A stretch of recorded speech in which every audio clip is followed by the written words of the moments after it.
Hello guys, I welcome you all to SSCB. देखिए, आज के इस वीडियो में हम फिर से इकोनॉमिक्स के एक इंपॉर्टेंट टॉपिक के साथ आगे बढ़ते हैं।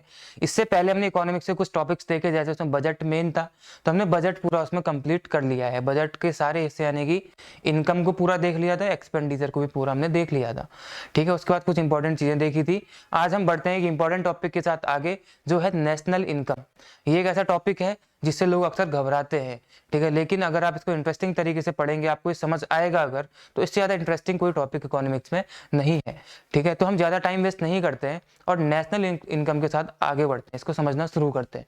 ठीक है, तो क्या पढ़ेंगे आज हम लोग? नेशनल इनकम, राष्ट्रीय आय। देखिए, ये ऐसा टॉपिक होता है, या तो लोग इससे भागते हैं, लेकिन अगर जिसको ये समझ में आ जाए तो इसी को पढ़ना शुरू कर देते हैं, क्योंकि बहुत इंटरेस्टिंग होता है। कोशिश करूंगा कि आपको ये पूरा का पूरा समझ में आ जाए। देखिए, इस वीडियो का जो लास्ट का हिस्सा रहेगा, वो हिस्सा काफी इंपॉर्टेंट और काफी इंटरेस्टिंग रहेगा।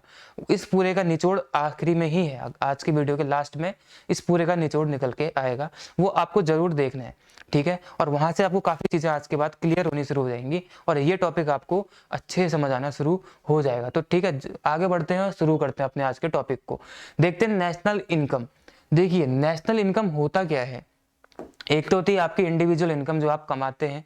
ठीक है, अगर ऐसे हम लोग हमारे देश में हर किसी व्यक्ति की आय को जोड़ दें, उसके द्वारा कमाई जाने वाली चीज़ों को जोड़ दें, तो ये सब किस में आ जाता है? एक तरीके से नेशनल इनकम में आ जाता है। अब इसको हम लोग कैसे जोड़ेंगे? देखिए, हमारे देश में अगर एक फाइनेंशियल ईयर की बात करूँ, तो एक फाइनेंशियल ईयर में जितनी भी वस्तुओं का उत्पादन किया गया, जितनी भी वस्तुएं यहाँ पे बेची गई, या फिर जितनी भी सर्विसेज को यहाँ पे लिया गया, जितनी भी सेवाएं यहाँ पे दी गई, अगर उन सब की अगर हम मॉनेटरी टर्म्स में वैल्यू निकालते हैं, तो वो पूरी की पूरी वैल्यू क्या कहलाती है? नेशनल इनकम कहलाती है। ठीक है, मैंने क्या बोला, दोबारा से बोलता हूँ। हमारे देश में जितनी भी वैल्यू ऑफ गुड्स है, यानी जितनी वस्तुएं उगाई गई, उत्पाद किया गया, या फिर उन वस्तुओं को बेचा गया, या यहाँ पे जितनी भी सेवाएं ली गई या वो सेवाएं दी गई, उन सब की अगर हम मॉनेटरी वैल्यू निकालें पैसों की टर्म्स में, तो जो भी वैल्यू निकल के आएगी वो क्या कहलाती है? National income. अब इस राष्ट्रीय आय या नेशनल इनकम से जुड़े हुए कुछ टर्म्स होती हैं, इन टर्म्स को हम लोग देख लेते हैं कि ये टर्म्स क्या क्या होती हैं। आज मैं आपको पीपीटी की फॉर्म में यहाँ पे पढ़ा रहा हूँ, ठीक है, बोर्ड के माध्यम से, वैसे नहीं। तो पहले सबसे पहले क्या है term? GDP, gross domestic product. बहुत से लोगों को जीडीपी तो पता होता है, लेकिन उसका फुल फॉर्म ही नहीं पता होता। तो उसको क्या बोलते हैं? ग्रॉस डोमेस्टिक प्रोडक्ट, यानी कि हिंदी में बोलेंगे तो क्या? सकल घरेलू उत्पाद बोला जाता है। ठीक है, हिंदी में क्या बोलते हैं? सकल घरेलू उत्पाद। इंग्लिश में बोलते हैं ग्रॉस डोमेस्टिक प्रोडक्ट। देखिए, जो आपको एक वर्ड दिख रहा है डोमेस्टिक, पहले तो मैंने आपको बता दिया कि किससे रिलेटेड है? नेशनल इनकम से रिलेटेड है। तो बात किसकी की जाएगी? राष्ट्र की आय की जा रही है, राष्ट्र की इनकम की जा रही है। इसमें वर्ड है क्या? डोमेस्टिक। यही इस पूरे के पूरे जीडीपी को डिफाइन कर देता है कि ये डोमेस्टिक क्या है। अब सकल घरेलू उत्पाद का ये मतलब नहीं कि आपके घर के अंदर क्या क्या चीजें उगाई जा रही हैं, वो इसका मतलब नहीं है। हम देश के संदर्भ में बात कर रहे हैं। तो हमारे देश की बाउंड्री, जो हमारे देश की पूरी बाउंड्री है, उस बाउंड्री के विदिन, उस बाउंड्री के अंदर अंतर्गत एक फाइनेंशियल ईयर में, एक वित्तीय वर्ष में कितनी वस्तुएं उगाई गई, उन सब की मॉनेटरी वैल्यू क्या थी, या कितनी सर्विसेज दी या ली गई, उनकी वैल्यू क्या थी, लेकिन किसके अंदर? हमारी डोमेस्टिक बाउंड्री के अंदर, डोमेस्टिक बाउंड्री के बाहर नहीं। हमारी डोमेस्टिक बाउंड्री के अंदर जो भी उनकी मॉनेटरी वैल्यू रही होगी, वो किस में आ जाएगी? आपकी जीडीपी में आ जाएगी। Income of Indian plus foreigners in a domestic boundary, short में लिख दिया है मैंने। हमारे बाउंड्री के अंदर इंडियंस तो रहते ही हैं, उसके साथ साथ कुछ फॉरेनर्स भी रहते हैं। तो फॉरेनर्स भी यहाँ पे वस्तुओं का सेवन करते हैं, यहाँ पे सर्विसेज देते हैं या लेते हैं। उन सब की जो इनकम होगी, उनकी जो मॉनेटरी वैल्यू है, वो सब किस में आ जाएगी? ग्रॉस डोमेस्टिक प्रोडक्ट में आएगी। आई होप आपको ये समझ आ रहा होगा। बस इसमें याद ये रखना है कि ये किसके अंदर है? हमारी जो डोमेस्टिक बाउंड्री है, भारत की बाउंड्री के अंदर है, भारत की बाउंड्री के बाहर नहीं है। भारत की बाउंड्री के अंदर कोई भी हो सकता है, इंडियन और फॉरेनर कोई भी इसमें आ सकता है। तो उनकी इनकम किस में आ जाएगी? Domestic product, gross domestic product में आ जाएगी। इसी से मिलता जुलता दूसरा होता है क्या? Gross national product. तो इसमें क्या वर्ड आपको याद रखना है? जीएनपी, यानी कि ग्रॉस नेशनल प्रोडक्ट। आपको इसमें नेशनल याद रखना है। नेशनल से क्या मतलब है? देखिए, अब यहाँ पे डोमेस्टिक की बात नहीं हो रही है, नेशनल की बात हो रही है। अब नेशनल की बात है तो डोमेस्टिक को छोड़ दीजिए, डोमेस्टिक से बाहर के निकल के देखिए। हमारे कुछ लोग हैं इंडियंस, जो कि फॉरेन में काम कर रहे होते हैं, है ना। कुछ फॉरेनर्स इंडिया में है, तो इंडिया के लोग फॉरेन में होते हैं, जैसे अमेरिका, कनाडा, यहाँ वहाँ। तो अब इसमें उन सब की इनकम को जोड़ा जाएगा। एक्चुअल में जीएनपी में केवल और केवल इंडिया के संदर्भ में बात की जाती है। इंडिया जहां जहां आप इंडिया को काउंट कर सकते हो, इंडिया को इंडिया में तो काउंट करोगे ही करोगे, बाहर भी कहीं से इंडिया की इनकम वगैरह कुछ हो रही है तो उसको भी इसमें जोड़ा जाएगा। देखिए मैं बोलना क्या चाह रहा हूँ, जीडीपी में आपने तो देखा ही क्या होता है, इंडियन प्लस फॉरेनर सब होते हैं। अब उस जीडीपी में से आप क्या करो, इंडिया में जो फॉरेनर्स हैं उनकी इनकम को माइनस कर दो इसमें, ठीक है। उनकी इनकम क्या कर दी हमने माइनस, क्यों? क्योंकि हम नेशनल की बात कर रहे हैं, हम केवल और केवल यहाँ पे इंडिया की बात कर रहे हैं, तो फॉरेनर्स की इनकम को इसमें माइनस कर दो, क्योंकि हमें केवल इंडिया की सही है।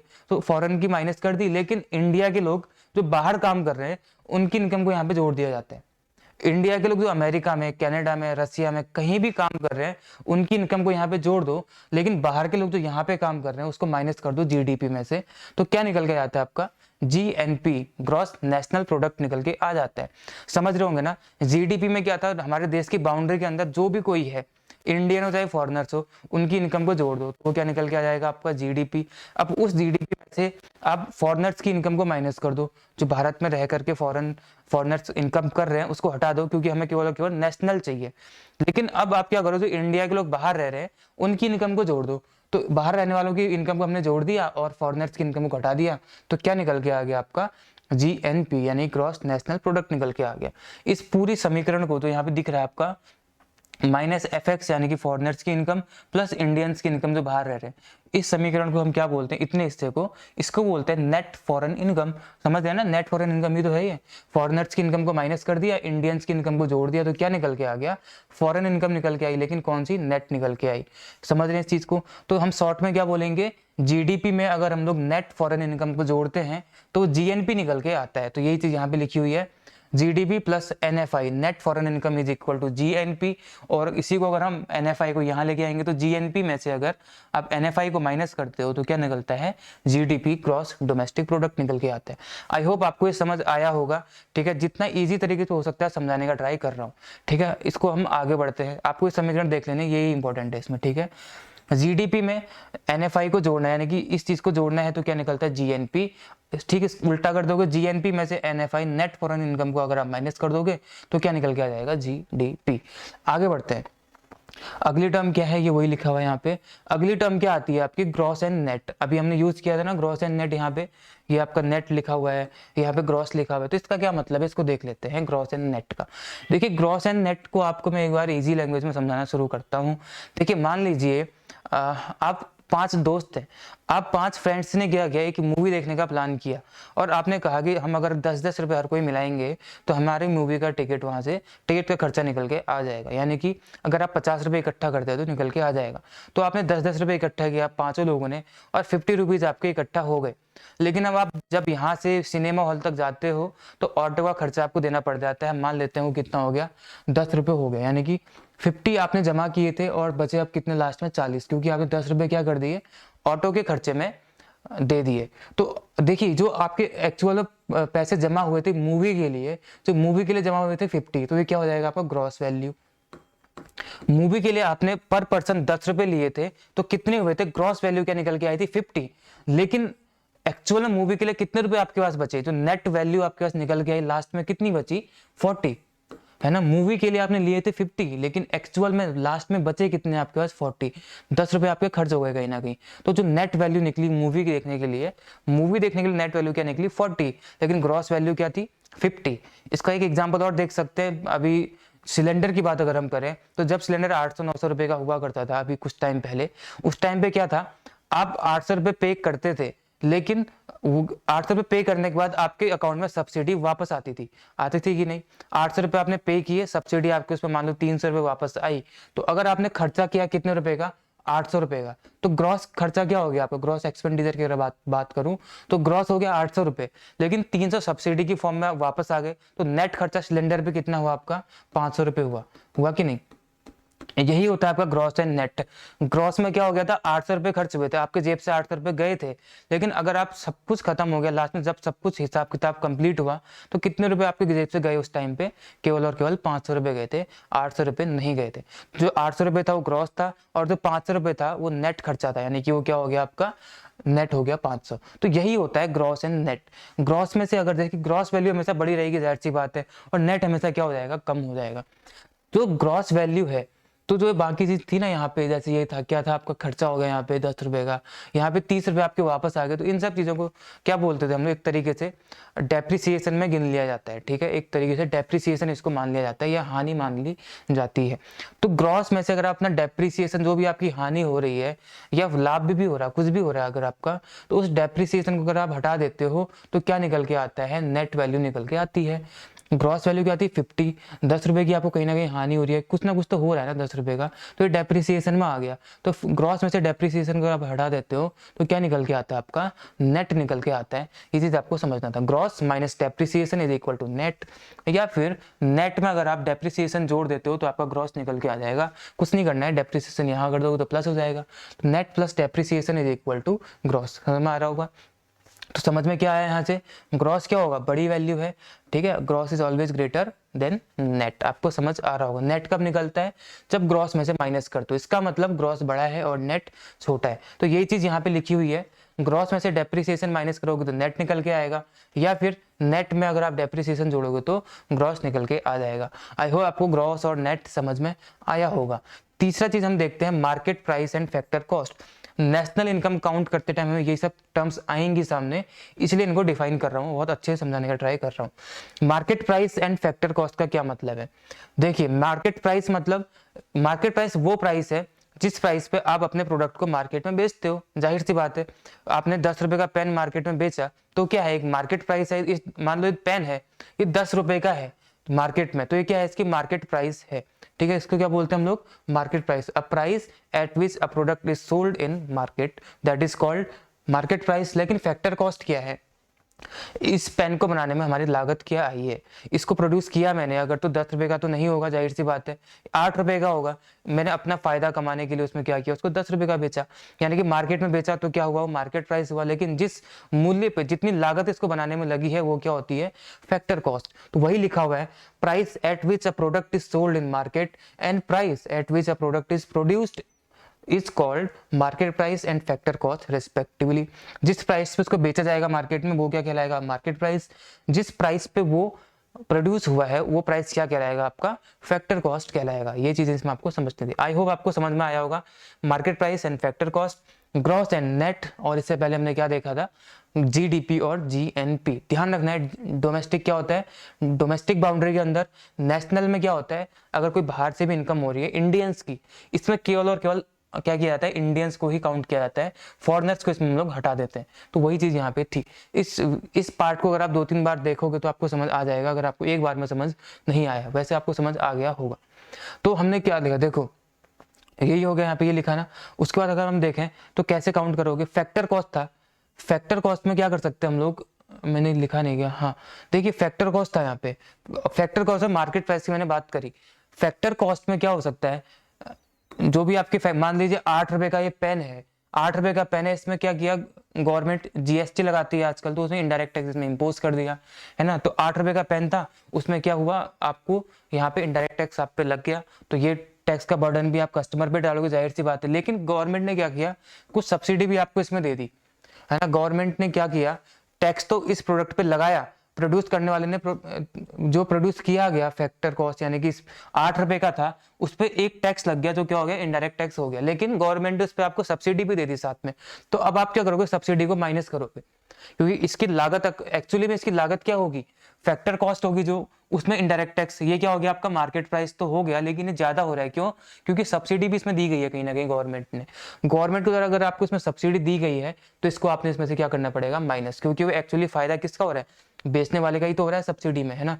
तो फैक्टर कॉस्ट में इनडायरेक्ट टैक्स को जोड़ दो और सब्सिडी अगर उसको मिल रही है तो सब्सिडी को माइनस कर दो, तो क्या निकल के आता है, मार्केट प्राइस निकल के आ जाता है। ऐसा नहीं कि हर जगह माइनस नहीं होगी, जहां पे सब्सिडी दी जा रही है बनाने वाले को, मैन्युफैक्चरर को अगर सब्सिडी दी जा रही है तो सब्सिडी उसको माइनस करनी पड़ेगी। तो उसके बाद क्या निकल के आएगा, मार्केट प्राइस निकल के आएगा। यानी कि जो भी प्रोडक्ट है उस पे उसको जो भी टैक्स पड़ा है वो टैक्स उसमें उसको जोड़ देगा वो, अगर सब्सिडी दी गई है तो सब्सिडी को माइनस कर देगा और निकल के क्या आ जाएगा आपका मार्केट प्राइस। अगर नहीं सब्सिडी दी गई है तो फिर factor cost plus indirect tax is equal to market price. अगर सब्सिडी दी गई है तो सब्सिडी को यहाँ पे माइनस करना पड़ेगा। तो यही लाइन लिखी हुई है। इसको क्या बोलते हैं, इस समीकरण को इनडायरेक्ट टैक्स माइनस सब्सिडी। इस समीकरण को हम लोग एक बार में क्या बोल देते हैं, नेट इनडायरेक्ट टैक्स। देखिए फिर से वही बात है ना, नेट इनडायरेक्ट, इसको जो इनडायरेक्ट टैक्स पड़ा था वो क्या था, ग्रॉस था, लेकिन अगर उसमें उसको सब्सिडी माइनस हो गई तो आखिरकार उसको टैक्स पड़ा कितना, वो क्या हो गया, नेट हो गया। तो हमने इसलिए क्या लिख दिया यहाँ पे, नेट लिख दिया, क्योंकि इनडायरेक्ट टैक्स मान लो इसको 4 रुपए इनडायरेक्ट टैक्स पड़ा था, लेकिन 2 रुपए की इसको क्या हो गई, सब्सिडी वापस हो गई। तो एक्चुअल में इसको टैक्स कितना पड़ा, 2 ही रुपए का तो पड़ा, यहाँ पे 4 में से 2 माइनस कर दिया, 2 रुपए का पड़ा था। इसको हम क्या बोलेंगे, नेट इनडायरेक्ट टैक्स बोलेंगे। समझ रहे हैं इस बात को, आई होप आपको समझ आ रहा होगा। फैक्टर कॉस्ट में इनडायरेक्ट टैक्स जोड़ो, सब्सिडी मिली है तो माइनस करो, वो क्या निकल जाएगा, आपका मार्केट प्राइस निकल के आ जाएगा। वही चीज मैंने यहाँ पे लिखी हुई है, यही चीजें क्या थी, इंपॉर्टेंट थी। जो भी मैंने ब्लू में लिखा हुआ है, पीछे भी लिखा हुआ रहेगा कहीं पे, है ना, ये सब चीजें क्या है आपकी इंपॉर्टेंट है, इन चीजों को देखना है। देखिए अब मैं आपको मेन चीज बताने जा रहा हूं इसके आगे, लेकिन उसको बताने से पहले 1 मिनट के अंदर आपको कुछ फैक्चुअल चीजें बता देता हूं जो आपको पता होनी चाहिए, और पता भी होंगी अगर आपने कभी ना कभी कुछ वन लाइनर्स बुक्स पढ़ी हैं तो आपने ये पढ़ाई होगा कहीं ना कहीं। पहली नेशनल इनकम किसके द्वारा कैलकुलेट की गई थी, दादा भाई नेहरूजी के द्वारा इसको कैलकुलेट किया गया था। पहली राष्ट्रीय आय को हमारे देश में जो अभी बेस ईयर माना जाता है नेशनल इनकम का, वो 2018 है, यानी कि आपकी जीडीपी किस हिसाब से ग्रो कर रही है, जीएनपी किस हिसाब से ग्रो कर रहा है, कितना परसेंट कर रहा है, कितना नहीं कर रहा है, वो कोई ना कोई बेस ईयर होगा ना, उसके हिसाब से तो बोलेंगे कि हाँ इस बार इतनी परसेंट ग्रो करी, इतनी परसेंट डाउन हो गई, किसके हिसाब से, कोई ना कोई बेस ईयर होगा उसके लिए। तो बेस ईयर क्या है, 2018 है। पहले 2011 हुआ करता था, इसको बाद में क्या कर दिया गवर्नमेंट ने, 2018 कर दिया। इस पे काफी विवाद चलता है कि आपने 2018 किया है, इसीलिए जीडीपी हमें बढ़ती हुई दिखाई देती है, अगर आप 2011 करोगे तो घटती हुई दिखाई देगी। मतलब ये सब चीजें बोली जाती हैं गवर्नमेंट के बारे में, वो बात की बातें हैं, फिलहाल आपको ये चीजें ध्यान देनी है। Who calculates national income, CSO central statistical organisation, ये करता है कैलकुलेट। और another name for income in India, national income के लिए दूसरा नाम क्या है भारत में, NNP@FC। ये क्या चीज है थोड़ी देर में बताता हूँ आपको, ठीक है, यही चीज हमें भी पढ़ना है। तो भारत में नेशनल इनकम राष्ट्रीय आय के लिए कभी पूछ लिया जाए, अगर आपको क्वेश्चन आ गया कि दूसरा नाम क्या है नेशनल इनकम का, तो NNP@FC है। आगे बढ़ते हैं, ये आपके सामने एक चार्ट दिख रहा है, ये चार्ट मेन है, इस चार्ट से आपकी बहुत सारी चीजें कवर हो जाएंगी, ठीक है। जल्दी से समझते हैं इस चार्ट को 5 मिनट के अंदर, और ट्राई करते हैं पूरे के पूरे इसको समझने का। जो मैं बोल रहा था वीडियो के लास्ट हिस्से में जो इंपॉर्टेंट है वो यही है, मैं इसी की बात आपके सामने कर रहा था। ये जो सारी की सारी टर्म्स आपको दिखाई दे रही हैं, ये सब की सब क्या है, ये वही टर्म्स है जो अभी अभी हमने पढ़ी हैं, उन्हीं से रिलेटेड ये सारी चीजें हैं। इन्हीं को बताने के लिए मैंने आपको ग्रॉस, नेट और डोमेस्टिक, नेशनल और ये सब चीजें, फैक्टर कॉस्ट और मार्केट प्राइस, इन सब चीजों में डिफरेंस किया, इनको डिफाइन किया था। तो हम समझते हैं इसको, अगर आपको ये चार्ट समझ में आ जाए तो इससे रिलेटेड कोई भी क्वेश्चन आपके नहीं छूटने वाले हैं, ठीक है। बहुत ईजी वे में चार्ट बनाने का ट्राई किया है, मैं समझाना शुरू करता हूँ। सारी की सारी चीजें नेशनल इनकम से रिलेटेड टर्म्स हैं, आपको ये समझना है। देखिए सबसे पहले ऊपर से शुरू करते हैं, ये क्या लिखा हुआ है, GNP। अगर आपने अभी तक का वीडियो नहीं देखा है अच्छे से तो इसको अच्छे से देख लो, ठीक है, ये इस वीडियो का मेन जिस्ट और मेन पार्ट है। देखो ये है GNP, ये क्या लिखा है, ग्रॉस नेशनल प्रोडक्ट। आपको ये चीज समझ, जहां पे भी P है, P मतलब यहाँ प्रोडक्ट है, ठीक है। GNP क्या है, gross national product at MP, gross national product at market price, ठीक है। MP मतलब मार्केट प्राइस, FC मतलब फैक्टर कॉस्ट, यही लिखा हुआ है। तो ये क्या लिखा हुआ है, gross national product at market price पे ग्रॉस नेशनल प्रोडक्ट, ठीक है, ये चीज यहाँ पे लिखी हुई है। ये लिखा है नेट नेशनल प्रोडक्ट, ये क्या है, ग्रॉस डोमेस्टिक प्रोडक्ट। ये क्या लिखा है, ग्रॉस नेट नेशनल प्रोडक्ट, और ये gross domestic product, net national product, और ये net domestic product, net domestic product, और ये FC ये क्या है, ये सारे मार्केट प्राइस और फैक्टर कॉस्ट हैं। हमें जंप करना है यहाँ से यहाँ से, अगर हमें इससे ये कैलकुलेट करना है तो क्या करना पड़ेगा, इससे ये कैलकुलेट करना है तो क्या करना पड़ेगा, इससे ये करना है तो क्या करना पड़ेगा, हमें यहाँ से यहाँ जाना है तो क्या करना पड़ेगा, यहाँ से यहाँ जाना है तो क्या करना पड़ेगा। एक्चुअली में अगर आप इसको वैसे थ्योरेटिकली या किसी बुक से पढ़ेंगे तो आपको बहुत कन्फ्यूजन होगा, तो आपके सामने बहुत ईजी वे में रखा है मैंने इसको, आप कहीं से भी कहीं कैलकुलेट कर सकते हैं। आपको बोले कि यहाँ से यहाँ जाओ तो आप कैलकुलेट कर सकते हो, आपको बोले कि यहाँ से यहाँ जाओ, यहाँ से यहाँ जाओ, इजीली कैलकुलेट कर लोगे। बताता हूँ कैसे। देखो ये क्या लिखा है, ग्रॉस नेशनल प्रोडक्ट।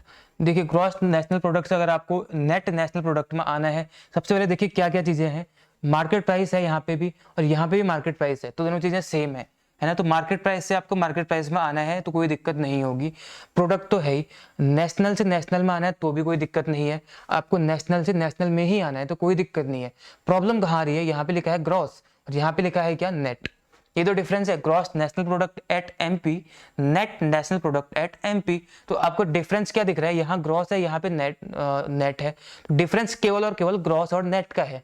तो मैंने आपको बताया था, अगर आपको ग्रॉस से नेट में आना है तो कैसे आओगे, ग्रॉस से अगर नेट में आना है आपको, ये अगले में था ना, ग्रॉस से नेट में आना तो क्या होगा, डेप्रिसिएशन माइनस करना पड़ेगा। ग्रॉस बड़ी टर्म होती है, तो सिंपल सी बात है, क्या करेंगे यहाँ पे हम लोग, ग्रॉस से नेट में आने के लिए डेप्रिसिएशन को माइनस कर दो।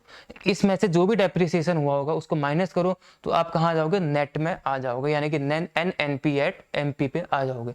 अगर आपको ऐसे ही जीएनपी से जीडीपी एमपी पे आना है, देखिए फिर से एमपी से एमपी है, यानी कि मार्केट प्राइस की बात कर रहा है, और यहाँ पे ग्रॉस ही है। देखिए पहला प्रोडक्ट, पहला क्या है, ग्रॉस, ग्रॉस से ग्रॉस की बात की जा रही है, यहाँ पे ग्रॉस से ग्रॉस की बात कर रहे हैं। और इसको मिटा देते हैं थोड़ा सा,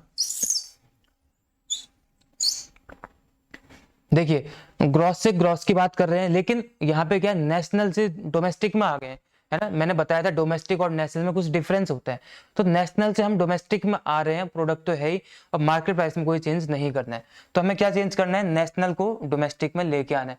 तो कैसे लेके आओगे, मैंने आपको बताया था, डोमेस्टिक में क्या होता है, केवल और केवल भारत के बारे में बात की जाती है, लेकिन नेशनल में क्या होता है, सारी चीजें जोड़ ली जाती है। यानी कि जैसे नेशनल के लिए क्या करते हैं हम लोग, जीडीपी में से जो फॉरेनर्स की इनकम है उसको हटा देते हैं, यानी कि माइनस एफएक्स करते हैं, और इंडियंस जो बाहर जाके कमा रहे होते हैं उसको हम लोग जोड़ देते हैं, यानी कि माइनस एफएक्स प्लस इंडियंस हम लोग जोड़ देते हैं। इस समीकरण को क्या बोला गया था, नेट फॉरेन इनकम। तो नेट फॉरेन इनकम में से क्या की जाएगी, माइनस कर लेंगे। अगर हम नेशनल से डोमेस्टिक में आना चाहते हैं, तो नेशनल से डोमेस्टिक में आने के लिए आपको एनएफआई यानी कि नेट फॉरेन इनकम, इसको माइनस करना पड़ेगा। अगर डोमेस्टिक से नेशनल में जाना है तो क्या करोगे, डोमेस्टिक से नेशनल में जाने के लिए नेट फॉरेन इनकम को प्लस करोगे। लेकिन अगर ऊपर से नीचे आ रहे हो, नेशनल से डोमेस्टिक में आ रहे हो, तो नेशनल से डोमेस्टिक में आने के लिए एनएफआई को माइनस करना पड़ेगा।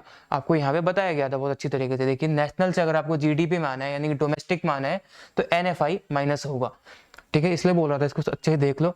नहीं समझ में आ रहा है तो आपको समझ में आ जाएगा, एक बार और इस वीडियो को देख लेना। सेम यहाँ पे भी करना है, ग्रॉस से ग्रॉस में आना है, नेशनल से नेशनल में ही आना है। प्रोडक्ट तो प्रोडक्ट है, यानी कि जीएनपी की बात तो सेम है, लेकिन अंतर क्या है, यहाँ मार्केट प्राइस है, यहाँ पे फैक्टर कॉस्ट है। अब आपको मार्केट प्राइस से फैक्टर कॉस्ट में आना है, कैसे आओगे, मार्केट प्राइस में अगर फैक्टर कॉस्ट में आना है तो कैसे आओगे। देखिए फैक्टर कॉस्ट में अगर आपको इनडायरेक्ट टैक्स जोड़ दिया जाए और सब्सिडी माइनस कर दी जाए तो क्या निकल जाता है, आपका मार्केट प्राइस निकल जाता है। यानी कि उस टर्म को हम लोग क्या बोलते थे, नेट इनडायरेक्ट टैक्स बोलते थे। यहाँ कहीं था, ये देखिए फैक्टर कॉस्ट में अगर आप नेट इनडायरेक्ट टैक्स जोड़ते हो तो आपका मार्केट प्राइस आता है। यहाँ पे क्या करना है आपको, मार्केट प्राइस से अगर फैक्टर कॉस्ट में जाना है तो क्या करना पड़ेगा, नेट इनडायरेक्ट टैक्स को माइनस करना पड़ेगा। ये तो लिखा है यहाँ पे, मार्केट प्राइस से अगर आपको फैक्टर कॉस्ट में आना है तो एनआईटी माइनस किया जाएगा। तो वही लिखा हुआ है, नेट इनडायरेक्ट टैक्स को यहाँ पे माइनस किया जाएगा मार्केट प्राइस से फैक्टर कॉस्ट में आने के लिए। आगे बढ़ते हैं, यहाँ पे टर्म दिख रही है आपको एनएनपी एमपी, यानी कि नेट नेशनल प्रोडक्ट से आपको कहाँ आना है, नेट डोमेस्टिक प्रोडक्ट में आना है। फिर वही बात है, मार्केट प्राइस यहाँ पे सेम है, नेट से नेट में ही आना है, प्रोडक्ट तो सेम है ही। आपको क्या करना है, नेशनल से डोमेस्टिक में आना है। नेशनल से डोमेस्टिक में आने के लिए नेट फॉरेन इनकम माइनस की जाएगी, है ना। नेट फॉरेन इनकम को माइनस करोगे, नेशनल से डोमेस्टिक में आ जाओगे। अगर आपको डोमेस्टिक से नेशनल में जाना है तो एनएफआई को क्या करोगे, प्लस करोगे, जाहिर सी बात है, समझ में आ गया होगा ये भी। और यहाँ पे देखते हैं जीडीपी से आपको एनएनपी में आना है। देखिए यहाँ पे थोड़ा सा, ये आपको लास्ट में बताता हूँ, ये देखिए, ये देखते हैं, जीएनपी से आपको जीडीपी में आना है, ग्रॉस से ग्रॉस में आना है, एफसी से एफसी में ही जाना है। लेकिन नेट से क्या आना है, नेशनल से क्या आना है आपको, डोमेस्टिक में आना है।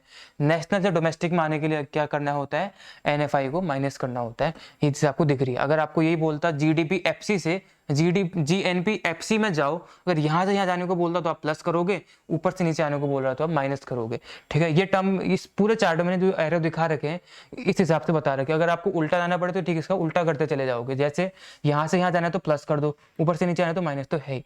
ठीक है, ये बता दिया, ये बता दिया, ये बता दिया। अब मैं एक बार ये बता देता हूँ।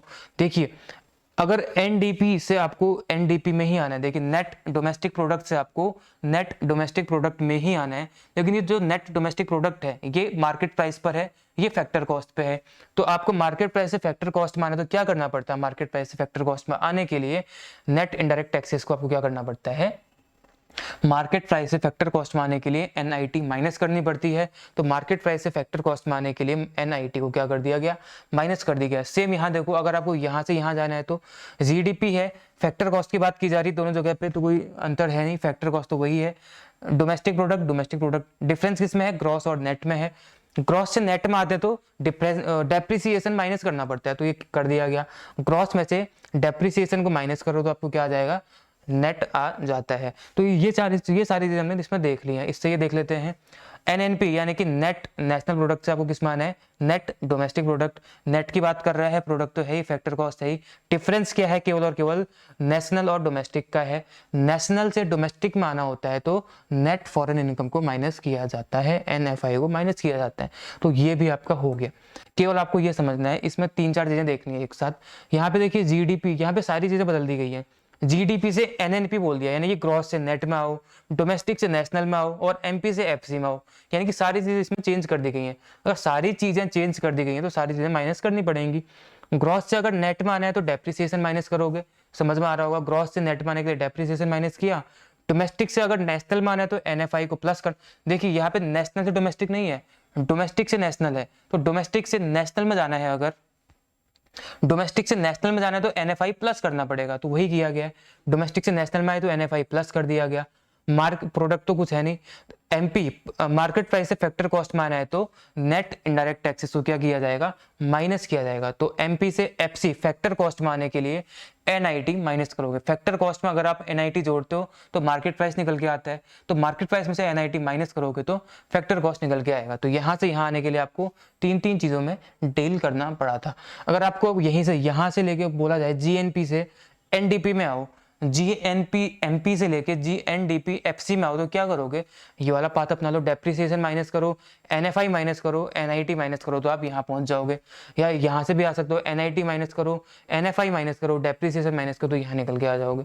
यही चीजें हैं सारी की सारी। अगर आपको यहाँ से बोला जाए कि यहाँ पे आओ, तो क्या करोगे, NNP MP से यहाँ पे आना है तो उल्टा चल दो, डेप्रिसिएशन प्लस करो, फिर NIT प्लस करो और यहाँ आ जाओगे। नहीं, डेप्रिसिएशन प्लस करके यहाँ आओगे, फिर यहाँ से नीचे ही आना है ना, तो नीचे आने के लिए क्या हो जाएगा, माइनस करके यहाँ आ जाओगे। इस एरो के हिसाब से आपको चार्ट क्या करना है, याद कर लेना है। अगर आपको चार्ट याद हो जाता है और कोई डिफरेंट नहीं है, कोई डिफिकल्ट नहीं है, इजीली आपको याद हो जाएगा, तो आपको सारी की सारी जो नेशनल इनकम के टर्म्स हैं उसमें जंप करना आ जाएगा। यहाँ से काफी सारे क्वेश्चंस पूछ लिए जाते हैं और बच्चे अक्सर इसमें क्या हो जाते हैं, कंफ्यूज हो जाते हैं। ठीक है, तो आपको ये सारी की सारी चार्ट्स के जितनी भी टर्म्स इसको देख लेना और समझ लेना। आई होप आपको ये समझ आया होगा जिस तरीके से मैंने ये आपको दिखाया है और समझाया है।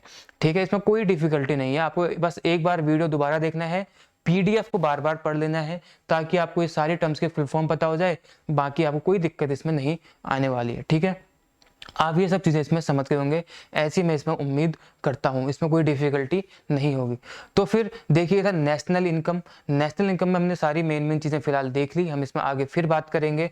आज के वीडियो हम इतनी सी ही बात करते हैं, क्योंकि थोड़ा कॉम्प्लिकेटेड है तो इस समझने में थोड़ा दिक्कत हो जाती है। उम्मीद करता हूँ कि आप लास्ट तक यहाँ तक इसमें बने रहे थे। ठीक है, अगर आप यहाँ तक बने रहे थे तो आपका बेहद बेहद शुक्रिया, और आपको चीजें इसमें समझ आ रही होंगी, ऐसी मैं उम्मीद करता हूँ। फिर ऐसे इंपॉर्टेंट टॉपिक के साथ हम आगे बढ़ेंगे, और हमारे चैनल से आप जुड़ सकते हैं अगर आपको डिफेंस रिलेटेड और ज़्यादा इन्फॉर्मेशन चाहिए तो।